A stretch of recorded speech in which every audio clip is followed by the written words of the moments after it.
My name is Chuck Crook, and I'm here to talk about, for Debbie, my dad's involvement in various of the civil rights matters.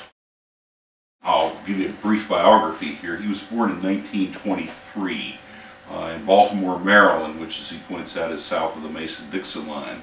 He was born in a mansion on North Charles Street. His grandfather was quite wealthy, owned a whole string of stores. After World War II, he located in Iowa, where my mother is from. And in the 60s, while I was off of the service, he became involved in civil rights. When I got home from the service, I became aware of this.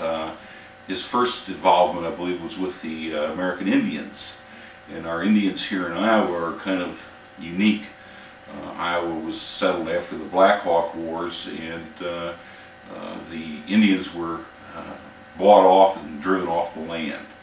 And our Meskwaki tribe, which is the Sac and Fox, came back and bought up land around Tama and formed the Indian settlement. And they actually bought this land from the state, but they bought it to own it and then set up their Indian settlement there. They were very, very poor at the time. My dad was involved with them, and he was friends with Chief George Youngbear and did a lot of activities with George Youngbear. And I remember meeting George Youngbear, a very dignified man in his 60s, a number of times. Then my dad went into the NAACP, and I can recall him talking at considerable length about different issues that were going on across the country, and particularly here in Iowa. He was the local chapter, the Des Moines chapter branch president, and he was the state vice president of the NAACP. And he told me one time there was only one other Caucasian that was active in the NAACP. Most of the leaders of the NAACP were ministers, lawyers, a couple physicians, people of substance in the community who wanted to see things get a whole lot better and tended to take the nonviolent approach. And I know my dad's big goal was to get more and more younger people involved in this, people of all races, but particularly young black people, to get involved in the NAACP. The fear being that they may choose a more violent and less useful socially method to obtain more equality, or some equality. He continued to do this throughout the late 60s and into the 70s. He was very active, went to conventions. I can remember being invited over. I was married at the time, but I got invited over. There was some regional or national convention in town, and I can remember getting invited over to his house. Many prominent people in the community, Judge Glanton and Dr. Stanley Griffith and Bob Wright, and just numerous other very prominent black Des Moines and Iowa citizens were there, along with some national leaders. There were national leaders there. I cannot tell you any more. I got to shake hands with several people whose names were often in the paper. He knew the president of the NAACP, of course, and he also knew the president of the Urban League, and some of the other people. My brother Richard tells me that he was he knew well some of the people who were around Dr. Martin Luther King, although he didn't know Dr. King personally.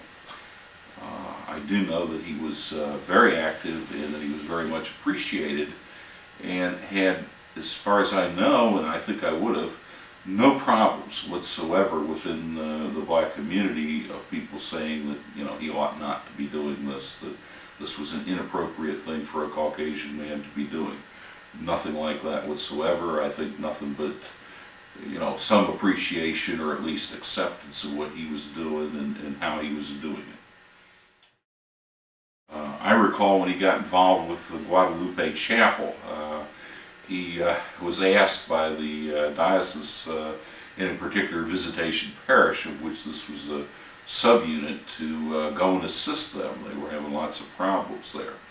And when he got there, he found out that the building was about to be taken up for taxes, and the taxes weren't, because it was a church building, there were no property taxes, but there were taxes for the new roads that were put in. They were allowed to assess for those roads, and they had, and it hadn't been paid, and it was considerably behind, and the time was running out. And of course, the city did not really want to take a church house from a poor Hispanic parish, but neither did they want to have their bills ignored. And I can recall my dad saying that he put together a big fundraiser and did what he could to get things squared away, and wound up reaching in his own pocket for several $100s to be enough to pay the bill for the improvements, which were taxed against the property. I believe it was a concrete street that was put in. He was very active there.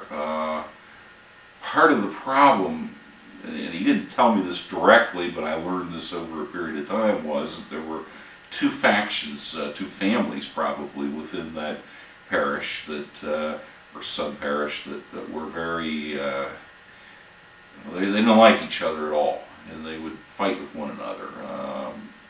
Not necessarily physically fighting, but they blocked. If one of them wanted to do something, the other side would be definitely against this. And to have somebody as an outsider come in was a big aid, because then he could get cooperation from both sides, and nobody expected him to take sides. My mother, who was just a wonderful person, got along so well, and she learned to play the organ and played the organ every Sunday and for other special occasions. The services were all conducted in Spanish. Spanish was the primary language used in the parish. Neither of my parents spoke, at least, much Spanish, so they were able to get by because a lot of the people did speak also English. They were very active in that for quite a number of years, and I can recall going down to some Pamayacas and other festivals that were taking place at that church. Just as recently as a few months ago, I ran into a bailiff over at the Polk County Courthouse, who specifically asked me if I was the son of Charles S. Crook Jr. and Nikki Crook. And I said yes, I was. And she was a somewhat dark-skinned woman, and I talked to her a little bit, and it turned out she'd grown up in that parish and remembered both of my parents very, very well as being a major part of that parish, and how people did appreciate what they were doing. They stayed connected as long as they were here in Des Moines. I honestly couldn't tell you how my dad exited from the NAACP, but I know his goal was to bring up people who would be leaders who were a generation younger, people closer to my age or even my younger brother's age, and that this was something that was getting done as time went by. There were quite a number of people my dad's age who had fought in World War II and who were running things, and they were all looking to have a new generation come in behind them. And it was a junior college that apparently had quite a strong athletic tradition. They had numerous black kids there that were athletes. And this was in 1969, and if you might remember that at the Pan American Games, the black athletes were giving the Black Power salute, and there was a good deal of divisiveness in our society at the time. And there was really very little sympathy between the races. And my brother was down there and ran into a big black fella who got to talking with him. It turned out to be a fellow who had been recruited into the NAACP by my dad, and who had been very active as a young man in the NAACP. He was a college student, and really liked my dad.